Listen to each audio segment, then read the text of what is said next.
O título da mensagem hoje à noite é Comprometidos com Cristo. Nós, como cristãos, temos que ser comprometidos com Cristo.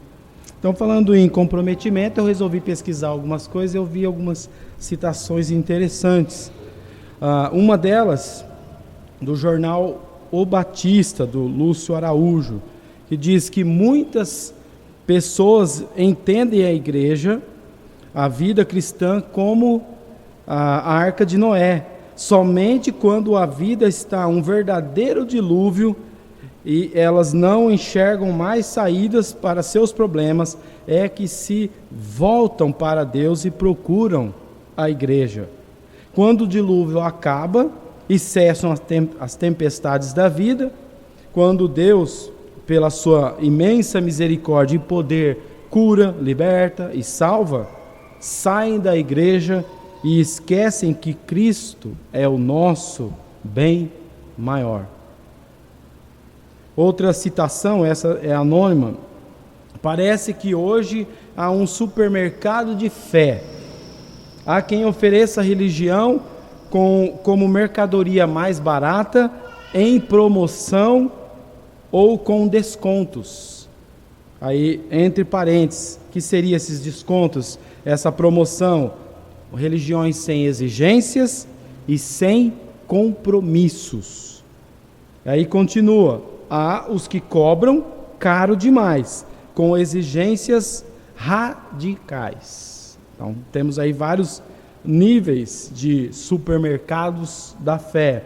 E como nós já mencionamos aqui, tudo que é extremo, geralmente está indo do lado errado. Certa vez, um funcionário, essa história que eu vou resumir, porque ela é um pouco longa, ele foi chamado pelo dono da empresa e pediu, falando para ele que ele ia ser promovido ao gerente do setor. Era um cargo que ele realmente queria, tinha trabalhado muito para isso. Mas o dono da empresa colocou a seguinte condição: para você assumir essa função, você tem que deixar a sua fé. Eu sei que você é cristão, você participa de uma igreja, mas se você quiser o cargo, você vai ter que escolher ou a empresa ou a sua fé. Então, isso era numa sexta-feira. Ele foi para casa, aquela sexta ele não conseguia dormir, de sexta para sábado, sábado para domingo, domingo para segunda, noite sem sono, sem saber que resposta ele daria. Realmente era o emprego que ele queria, era o que ele tanto almejava, tinha trabalhado tanto para aquela promoção, e agora estava numa situação muito difícil. O que decidir? Se ele falasse, eu aceito a proposta, ele teria que dizer, eu vou ter que deixar a religião. Ou simplesmente falar, não aceito a proposta. E ele ficou numa situação muito difícil. Chegou na segunda-feira, ansioso para falar com o patrão, e o patrão perguntou, e aí? Qual é a sua resposta? Qual foi a sua decisão? Ele disse, eu vou aceitar a proposta que me fez. O patrão, sem levantar a cabeça, ele disse, então pode ir imediatamente para o departamento pessoal e pedir suas contas. Você está despedido. Mas ele disse, mas patrão, o Senhor mesmo que me fez a proposta, eu tinha que escolher. Aí ele disse, sim, e você foi provado e não passou no teste. Se foi capaz de tão rapidamente trair o seu Deus, quem me assegura que mais rapidamente ainda não trairá a sua empresa? Que foi tirado da revista Compromisso. Outra história também, e essa é real, do evangelista Moody, quando ele estava na juventude ainda, né, na mocidade. Ele criou uma escola dominical, na verdade um ponto de pregação em Chicago. E naquela classe, uma das classes, tinha um professor que tinha algumas alunas que eram completamente frívolas, não se importavam com nada. E o professor era alguém que tinha tuberculose, muito doente, daquele tipo que às vezes dava crises e ele não conseguia fazer as coisas, porque hoje a tuberculose tem cura, naquela época não, as pessoas iam ficando fracas e morriam. Então, ele um dia, não aguentando mais, e é interessante essa história, porque a gente vê as pessoas não indo na igreja por causa de gripe ou coisas assim. Aquele professor tinha tuberculose, estava para morrer, e ele chegou a um ponto e falou, eu vou voltar para meu estado, para Nova York, e certamente ele estava pedindo aquilo porque ele queria morrer com a família, e ser enterrado lá perto da família. Então ele já estava pedindo, porque ali já não tinha condições mesmo, a pessoa já estava ele estava muito debilitado. Mas mesmo assim ele estava incomodado com uma coisa, aquelas alunas não tinham se convertido. Então ele convidou o Moody para fazer uma visita e começou a conversar com elas. Uma a uma foi se convertendo. Em 10 dias, as 10 se converteram, depois que o evangelho foi pregado. E Moody, então depois ele marcou o dia para ir embora. Moody marcou um culto de despedida, uma reunião de oração, e ele disse que naquela noite Deus acendeu um fogo no coração dele que nunca mais seria apagado. Para quem não sabe, Moody foi um dos maiores evangelistas que nós temos, e não tão bem recente, que muitas pessoas se converteram com as mensagens que ele pregou. E ele falou que foi a partir daquele dia, porque o professor, ele pregou, foi a última vez que ele ensinou ali em João capítulo 14, falando sobre as mansões celestiais, que fala, não se turbe o vosso coração, eu vou preparar-vos lugar, Cristo falando isso, e ele pregou sobre aquilo. Então, espontaneamente, cada aluna orou naquela noite pelo professor. E na tarde seguinte, ele foi para a estação e elas foram para despedir. Sem combinar nada, elas planejaram cantar uma música ali, despedida, mas elas não conseguiram, por causa da emoção, não conseguiram cantar. Então, ele saiu, o trem partiu, era um trem que tinha um segundo andar, e ele saiu apontando para o céu, dizendo que ele já tinha falado, sabia para onde que ele iria, né? que ele iria para um lugar muito melhor. Então, Moody, ele costumava dizer, quando contava isso, que esse fato o desqualificou para uma vida de negociante. Ele tinha experimentado um prazer do outro mundo. Ele dizia, e não mais cuidaria apenas de ganhar dinheiro. Pouco tempo depois, ele renunciou sua vida de negócios e começou a dedicar-se inteiramente ao trabalho de Cristo, por causa do testemunho de um professor da escola dominical que trabalhou e serviu a Cristo até nas últimas consequências ali, com problemas de saúde. Esse aqui, o autor que conta essa história é Moisés de Sá.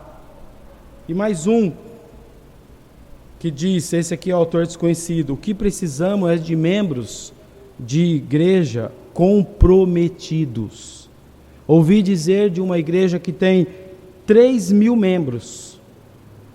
E ele fala, não sou contra igrejas grandes, mas aquela igreja de 3.000 tinha 1.000 membros no hall, 1.000 no rolo e 1.000 no ralo. 1.000 pessoas ali, ele dividiu mais ou menos, que só faziam um rolo dentro da igreja. E as outras 1.000 não dava nem para mencionar os seus pecados, estavam no ralo. E só 1/3 que realmente estavam fazendo a função de membros comprometidos com a igreja. Como igreja, precisamos de membros que sejam comprometidos. Isso é um fato. Nessa passagem nós podemos ver como ser membros comprometidos com Cristo. Mas a pergunta é: como podemos ser membros comprometidos? Temos 3 coisas que podemos entender aqui nessa passagem, 3 verdades. A primeira, versículos 6 a 8, temos que entender a situação do momento. Quando eu falo situação do momento, é em como nós hoje nos encontramos, como pessoa. Olha o que diz o versículo 6 a 8. Temos, portanto, sempre bom ânimo, sabendo que enquanto no corpo estamos ausentes no Senhor, visto que andamos por fé e não pelo que vemos. Entretanto, estamos em plena confiança, preferindo deixar o corpo e habitar com o Senhor. Há um jogo de palavras aqui, quando ele fala no corpo e ausentes, no versículo 6. Também no versículo 9, tem essa mesma tradução. Essas palavras foram traduzidas por presentes e ausentes, que literalmente quer dizer em casa e fora de casa, no corpo e ausente, ou em casa e fora de casa, dentro desse corpo, fora do corpo. Agora temos em casa, no corpo e longe de casa, no que se refere ao Senhor. Quando diz andamos por fé, quer dizer que estamos com o Senhor através da fé, mas estamos longe da nossa casa, da nossa morada celestial. Estamos fora de casa enquanto ainda estamos nesse corpo. Quando Paulo disse estamos preferindo, era o mesmo que dizer que estava satisfeito ou que ele estava em paz com a situação.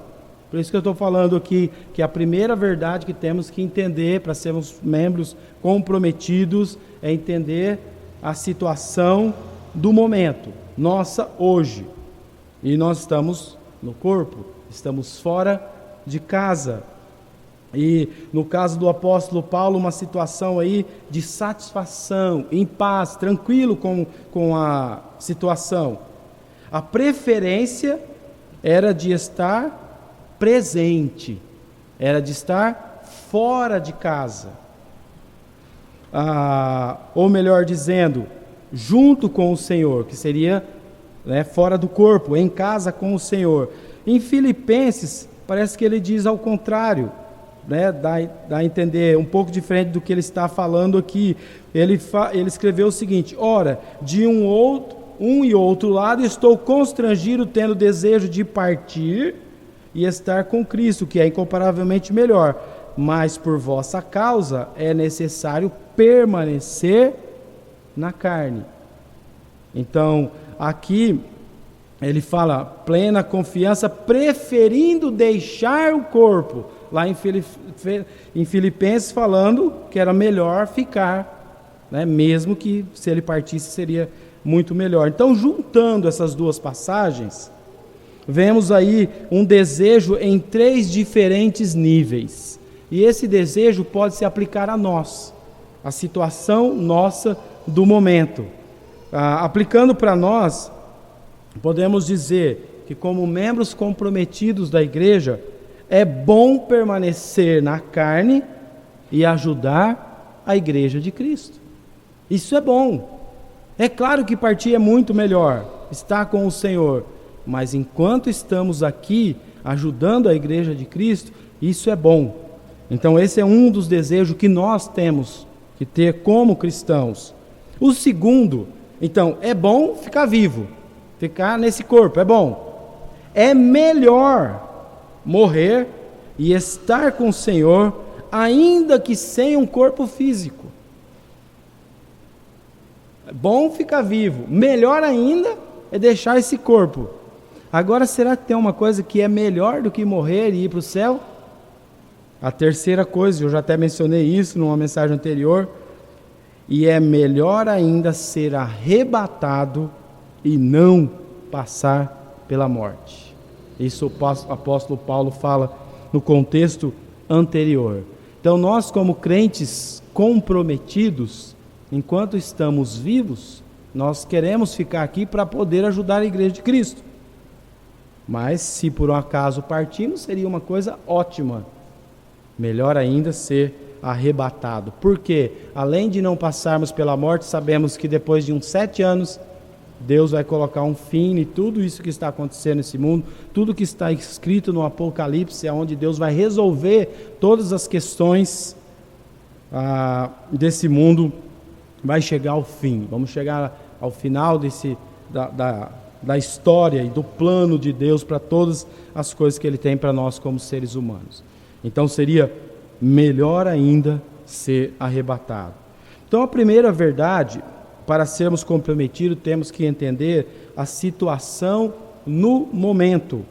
Ou seja, quem pode dizer que permanecer na carne e ajudar a igreja de Cristo, ou que é ótimo morrer, ou que é melhor ainda ser arrebatado, é só aquele que no momento tem certeza que é salvo.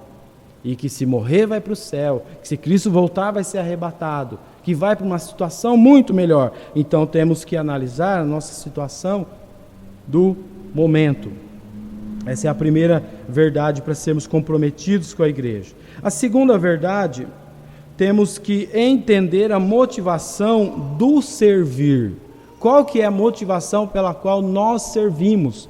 Nós temos alguns grupos de pessoas que servem, nós sabemos que praticam algumas coisas, que aparentemente são pessoas muito dedicadas ao que fazem, mas será que a motivação que eles têm é a motivação correta?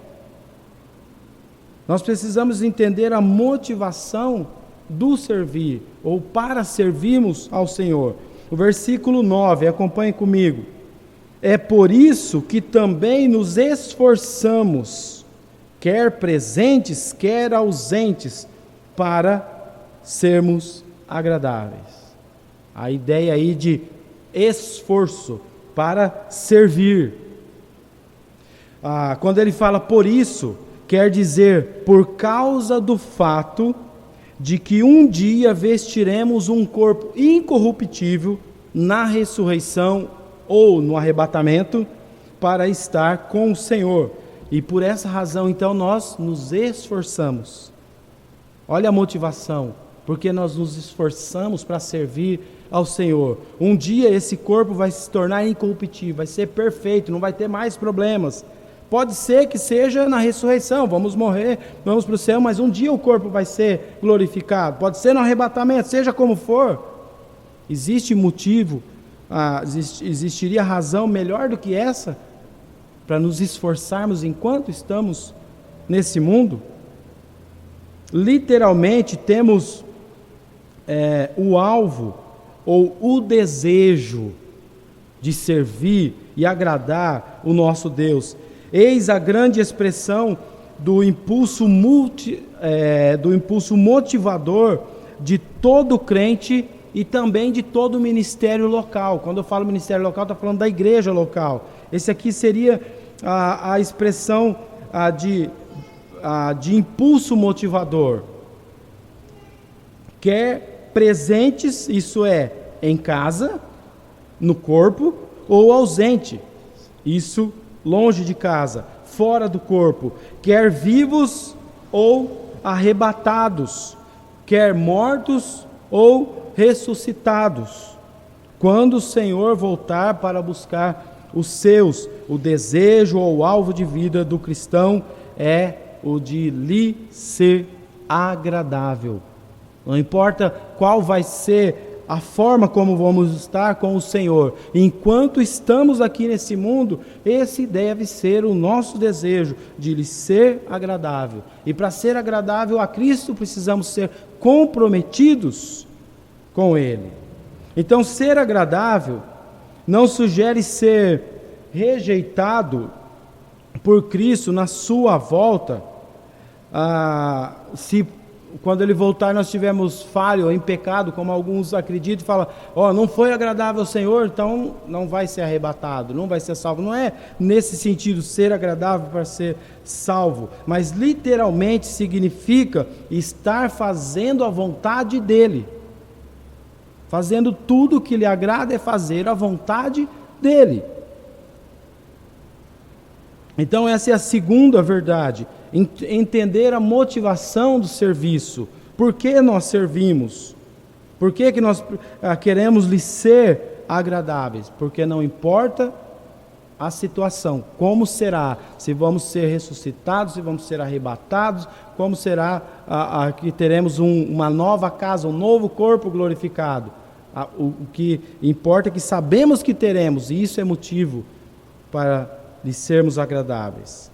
Então, primeiro, entender a situação do momento. Salvos. Somente os salvos podem ter essa condição. Segundo, entender a motivação para servir. E terceiro, no versículo 10, temos que entender a manifestação das obras. 2 Coríntios, capítulo 5, versículo 10 diz: porque importa que todos nós compareçamos perante o tribunal de Cristo, para que cada um receba segundo o bem ou o mal que tiver feito por meio do corpo. Então, temos que entender a manifestação das obras. Um dia, nossas obras praticadas aqui nesse mundo, por meio desse corpo corruptível, elas serão manifestadas. E é por essas obras que nós seremos premiados, galardoados. Todo crente comparecerá diante do tribunal de Cristo para receber segundo as obras boas ou más feitas por meio do corpo corruptível.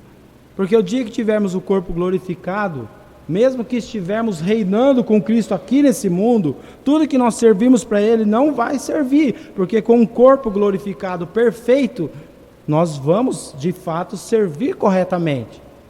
O difícil de servir corretamente a Cristo é hoje, na situação que nos encontramos, no momento em que nos encontramos. Por isso é importante entender essa situação. E um dia vamos estar diante do tribunal de Cristo. Será algo pessoal. Isso deve limitar aos crentes, conforme o contexto indica. Somente os crentes participarão desse tribunal de Cristo. Será plenário, quer dizer, todos. Não se limita aos líderes da igreja, não se limita aos missionários, aos pastores, ministros ou alguns poucos escolhidos, inclui todos os crentes, ou seja, todos os que são salvos vão estar diante desse tribunal e será justo. Existem 3 julgamentos relacionados aos crentes. Primeiro julgamento, os crentes já foram julgados como pecadores. Nós já fomos julgados como pecadores e condenados. É só você ler o livro de Romanos, até o capítulo 3. Lá tem todas as provas. Os autos provam que realmente somos culpados e merecemos a condenação. Mas, por causa da graça, nós somos justificados. Os nossos pecados foram perdoados. E isso já foi resolvido por causa da cruz de Cristo, e quando cremos nisso, somos salvos. Então esse é o primeiro julgamento que passamos, julgados por causa do pecado, mas justificados por causa de Cristo. O segundo julgamento, os crentes são julgados como filhos. Nós somos, a partir do momento que cremos, passamos a ser filhos de Deus, e como filhos de Deus, somos julgados como filhos de Deus, e Deus julga e disciplina o crente nessa vida quando ele peca. 1 Coríntios capítulo 11, o capítulo que nós usamos para falar, para celebrarmos a ceia, os versículos 30 e 32, que fala a respeito disso. Hebreus capítulo 12, versículo 6 também fala que Deus disciplina o filho porque ama. Se ele não disciplinar, porque não é filho, porque é bastardo. Então nós somos julgados, aí é o segundo julgamento, como filhos de Deus. E os pecados que fazemos aqui nosso Senhor, Ele nos pune, nos disciplina. E o terceiro julgamento, os crentes serão julgados como servos. Então, julgados por causa dos pecados, julgados como filhos de Deus e julgados como servos de Cristo. Esse é o ponto que nós estamos falando aqui, que um dia todo crente chegará diante de Cristo. Isso acontecerá no futuro, no tribunal de Cristo. Romanos 14, 1 Coríntios 3, 2 Coríntios 5, 10, fala a respeito disso. Esse julgamento de Cristo, é bom falar que não é o mesmo do grande trono branco, porque o grande trono branco do juízo final será apenas para os incrédulos, aqueles que não creem em Cristo como Salvador. Esses sim serão julgados no grande trono branco. Aqui nós estamos falando de julgamento de Cristo, somente para os crentes. O tribunal de Cristo, também chamado de bema, era uma palavra usada com referência ao lugar onde eram feitos os julgamentos. Mas lá também, nesse mesmo local, eles usavam como palco para as autoridades entregar coroas aos vencedores de eventos esportivos. No mesmo lugar, que era usado para julgamento, era usado para também premiar.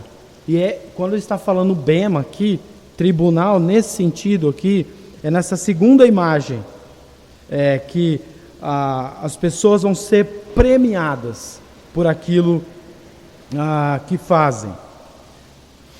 Então, aparentemente, será o primeiro acontecimento após o arrebatamento. A igreja vai ser arrebatada e vai ser o primeiro evento, acontecimento, logo depois do arrebatamento, que é o julgamento de Cristo. Voltando aí para o nosso versículo, a palavra comparecer significa manifestar, significa exibir, dá a ideia de que o propósito desse julgamento será de exibir as obras dos crentes.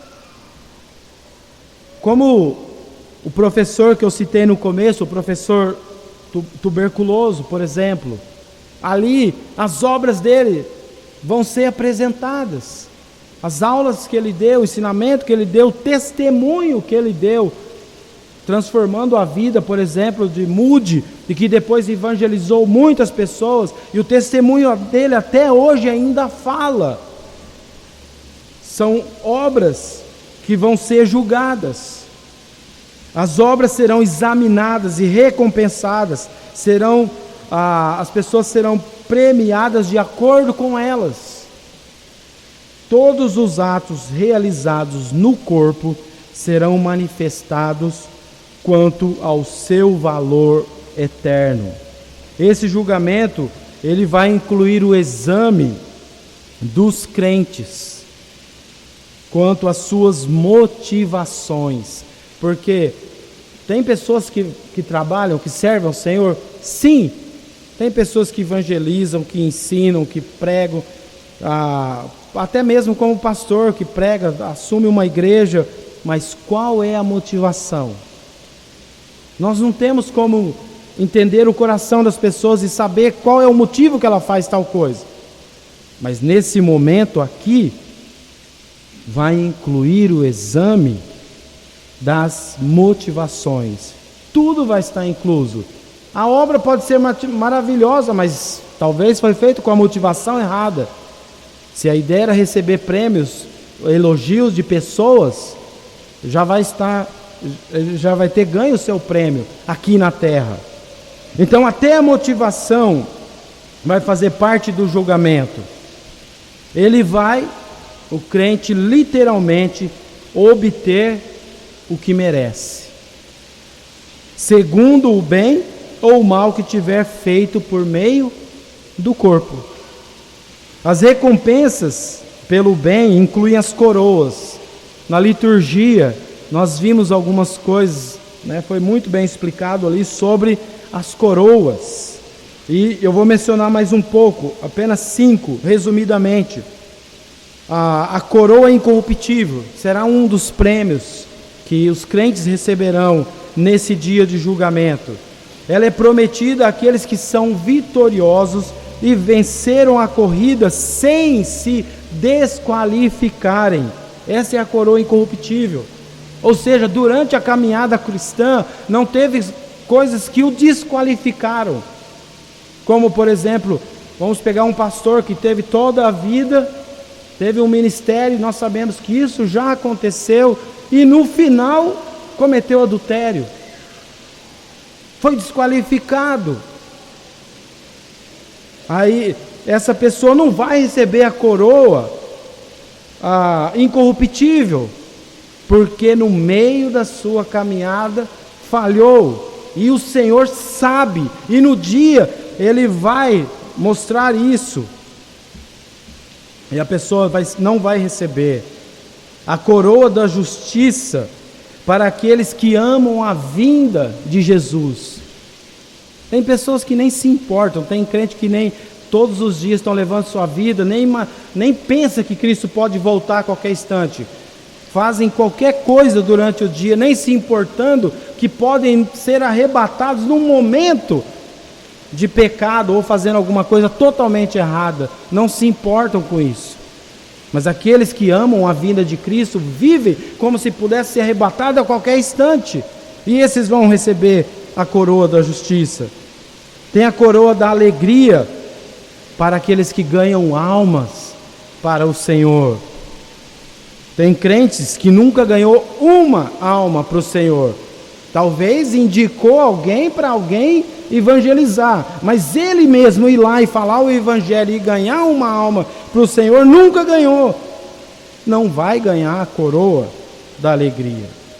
A coroa da glória é para pastores que são fiéis. É claro que aqui nem todos vão receber essa coroa, porque é específico. São pastores, pessoas escolhidas por Deus para servirem, mas serem servos bons e fiéis. Porque se não ouvirem isso do Senhor, também não vão receber a coroa da glória. E é muito fácil a gente fazer a obra relaxadamente, sem ser um servo bom e fiel. E isso eu estou falando para os pastores também.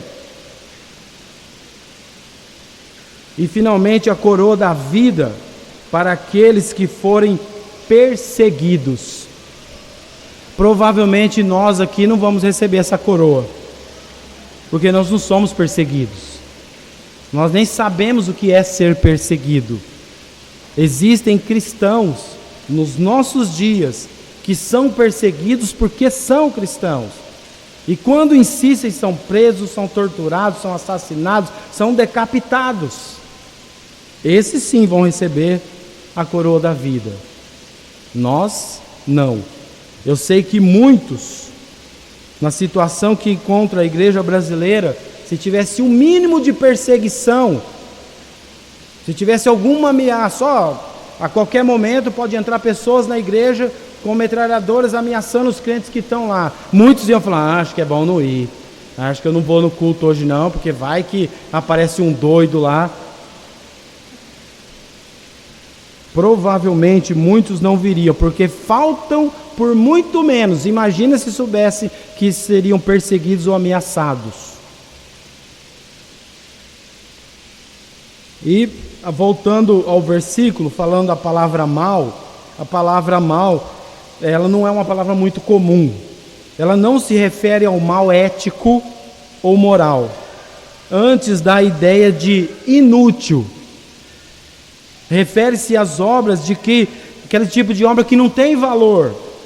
Palha, madeira, feno, que foi citado na liturgia falando de 1 Coríntios, são aquelas obras inúteis. Então vai ser julgado pelo bem ou pelo mal. Mal no sentido de coisas inúteis. E existem muitas coisas inúteis que nós podemos fazer enquanto estamos servindo. 1 Coríntios fala dessas obras, versículo 1 Coríntios 3,15. Mas, mesmo assim, o crente será salvo, mesmo que as suas obras forem queimadas.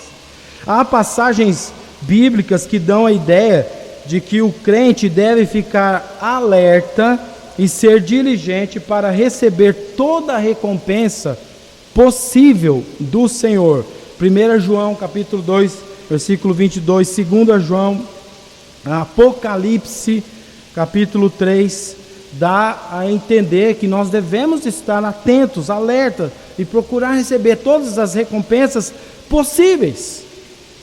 Porque isso significa o quê? Que estamos agradando a Cristo. Significa que estamos servindo da forma correta. Não é porque estamos querendo chegar lá e pegar todos os tipos de coroas possíveis, mas é porque nós queremos servir a Cristo da melhor forma possível. Nenhum atleta vai ser premiado, ganhar uma medalha, conseguir o objetivo, se ele for desleixado, se ele não treinar, se não alimentar direito, se ele não fizer as coisas certas. Quem pratica um mínimo de esporte, ou já praticou, ou sabe como que é, sabe que é assim. Para conseguir alguma coisa, todo mundo que pratica algum esporte sempre fala, é muito difícil conseguir tal coisa. As pessoas até choram quando ganham uma medalha, porque teve dedicação. E na vida cristã não é diferente.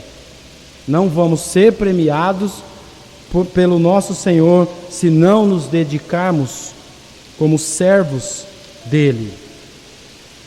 A conclusão que podemos chegar é certamente devemos ser diligentes em nosso serviço prestados a Cristo.